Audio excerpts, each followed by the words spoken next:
दोस्तों देखिए भाई, गुर्बत में क्रिएटिविटी नहीं होती। You first become rich then you become philosopher.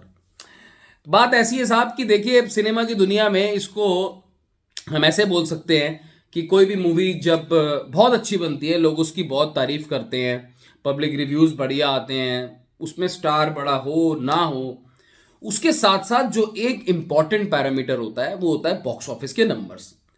क्योंकि होता क्या है कि अगर मूवी बहुत अच्छी बनी है या कई बार मूवी उस वक्त नहीं चलती, लोगों को पसंद आती है, पर फॉर अननोन रीजन उस वक्त उतना परफॉर्म नहीं करती, फिर 2 3 4 साल बाद, 5 साल बाद, 10 साल बाद लोग कहते हैं यार कल्ट मूवी थी। और जब कल्ट मूवी, उसी का मतलब स्टेटस उसका उस वक्त उतनी नहीं चली होती है।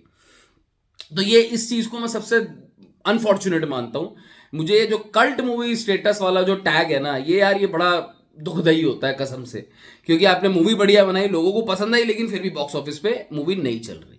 कलम कबल, ममूटी साहब की Bramayugam last clean critical hit थी, जो बॉक्स ऑफिस पे अच्छे नंबर्स करके गई थी, जिस साहब का यॉनरा था, ठीक है, और ब्लैक एंड व्हाइट मूवी अपने लास्ट ईयर आई थी 75 करोड़ टू 80 करोड़। उसके बाद ममूटी साहब का जो मूवीज का जो ग्राफ है ना, क्वालिटी वाइज हो या बॉक्स ऑफिस नंबर वाइज हो, वो उतना स्ट्रांग नहीं रहा।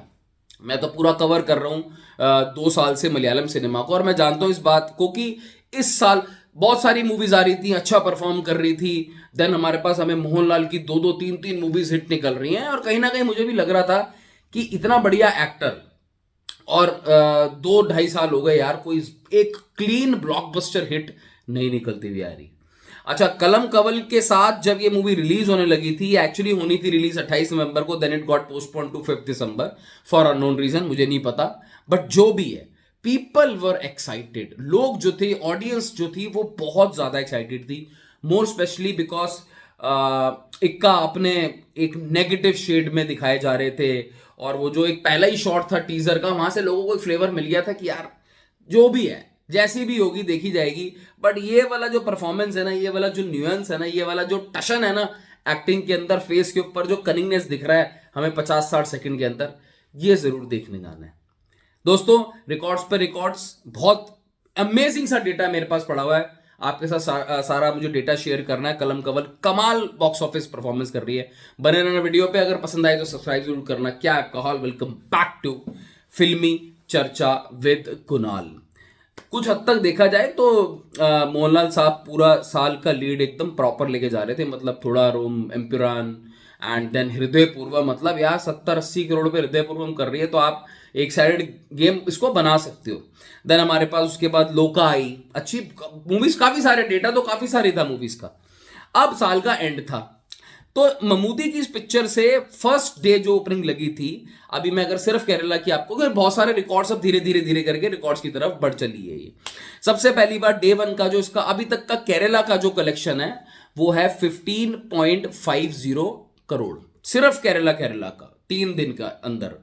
उसमें भी जो पहले दिन का कलेक्शन है वो है 4.92, सेकेंड डे मुझे दिखा रहा है 5.02 crore, and third day 5.56 crore. So it is a very good trend. And in fact आज जब मैं आपसे बात कर रहा हूं, today is the 4th day, Monday is a very crucial day, और आज भी जो ऑक्यूपेंसी लग रही है, वो ऑक्यूपेंसी इतनी लग रही है कि आपको 3 करोड़ के आसपास का कलेक्शन आज भी देखने के लिए मिल जाएगा। जिन लोगों को अगर फॉलो नहीं करते हैं, तो ये 5 करोड़ केरला के अंदर, 3 करोड़, इनको कम मत समझना। ये बहुत भयंकर फिगर्स हैं, बहुत अमेजिंग फिगर्स हैं।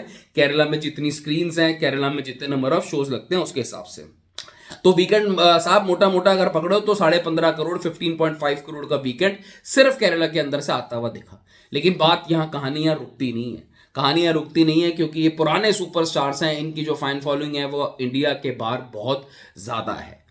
अब देखिए, केरला के अंदर 15.5 करोड़ कलेक्शन करने के बाद रेस्ट ऑफ इंडिया की जो कलेक्शन है, जो आप कह सकते हैं कि जो उसी लैंग्वेज में आउट ऑफ केरला रिलीज हुई मूवी, वो भी कलेक्शन अराउंड 4 करोड़, ठीक है, 3.85 to be very specific, but it is a good number. जितना मैं मॉनिटर करता आ रहा हूं 1 1.5 साल से, एक अच्छा नंबर है। ओवरसीज का जो कलेक्शन है वो बहुत भयंकर है भाई, बहुत भयंकर कलेक्शन आया है। अच्छा कलेक्शन, जबरदस्त collection, $2.75 million, which is equal to almost around 25 crore का धंधा सिर्फ ओवरसीज से निकलता आ रहा है। कलम कवल का ममूटी की। अब यहां से पता चलता है कि एक स्टार की कितनी तगड़ी पकड़ है, एंड जिस करेक्टर को उन्होंने निभाया है, जिस कहानी में उन्होंने ये रोल अदा किया है, वो लोगों को अब कहीं ना कहीं इंपैक्ट कर गई है और पकड़ चुकी है। और वर्ड ऑफ माउथ से ही मूवीज, केरला में तो 99% मूवीज जो है, एक बस मैंने एम्प्यूरान को देखा था जो एकदम बोलते हैं ना टॉप हाई वाली मूवी थी, बाकी 99% मूवीज जो है वो वर्ड ऑफ माउथ से निकलती है।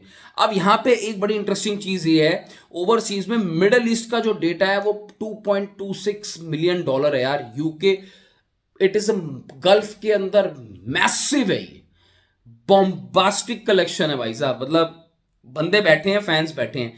ये जो टॉप हाई वाली जो कलेक्शन होती है ना, ये तो भाई निकलती है सिर्फ फैंस से। मुझे नहीं पता कि आने वाले दिनों में कैसे परफॉर्म करेगी गल्फ के अंदर, उम्मीद तो मुझे पूरी है, लेकिन अभी कलेक्शन बहुत स्ट्रांग है।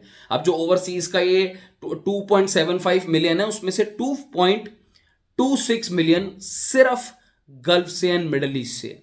यूके से 180 के है, नॉर्थ अमेरिका से 185 के है, सब डॉलर्स में है। ऑस्ट्रेलिया से और रेस्ट ऑफ द वर्ल्ड से मिला के 100 के है, टोटल हमारा बैठता है। अब ये जो इसका टोटल 3 दिन का वर्ल्ड वाइड ग्रॉस कलेक्शन बैठता है वो अमेजिंग 44.15 करोड़, जो इसको बहुत सारे टॉप 10 लिस्ट में डालता है। देखिए 2025 को अगर आप देखेंगे, थोड़ा रूम है, एम्प्यूरान है, लोका है, एंड चौथे नंबर पे मोस्ट प्रॉब्ली ये मूवी आएगी।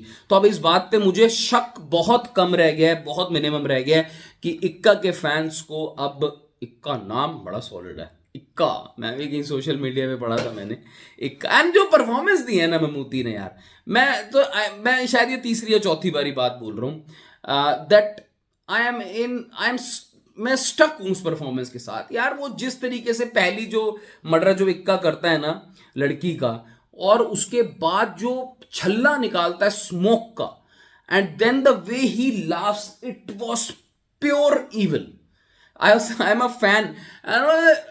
जीव ऐसे निकाल के जो हंसी है ना, वो भाई थी खतरनाक, जबरदस्त थी। पहला ही सीन है वो, आई थिंक पहले 10 या 15 मिनट्स में आपको देखने को मिल जाएगा। अरे जबरदस्त है भाई, सही है। तो ये 2025 की चौथे पांचवें नंबर पे आएगी। टॉप 10 अगर मैं बॉलीवुड का वीकेंड भी निकाल लूं तो भी आई थिंक ये 7th और 8th नंबर पे आएगी। आई थिंक अपनी इनकी इक्का की अपनी भी टर्बो है और भीष्म करके मूवी है वो है टॉप 10 में। So it is an amazing thing कि ये मूवी अब आपको 100 करोड़ ग्रॉसर की तरफ निकलती हुई दिख जाएगी। और इसी के साथ आप ये देख लीजिए कि मलयालम सिनेमा के लिए ये movie once again like in 2024 2025 भी बहुत अमेजिंग ईयर रहा, एंड एंड करते करते इक्का ने एक जबरदस्त हिट करके 100 करोड़ तो अब मुझे जाती दिख रही है।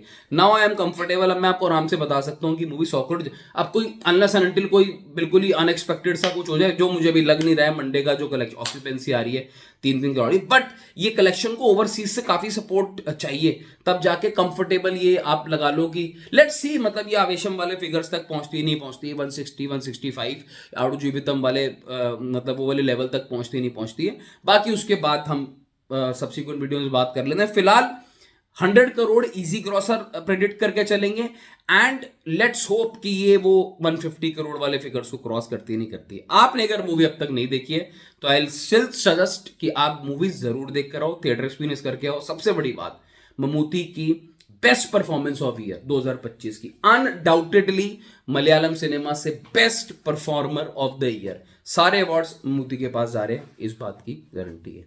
Take care, bye bye.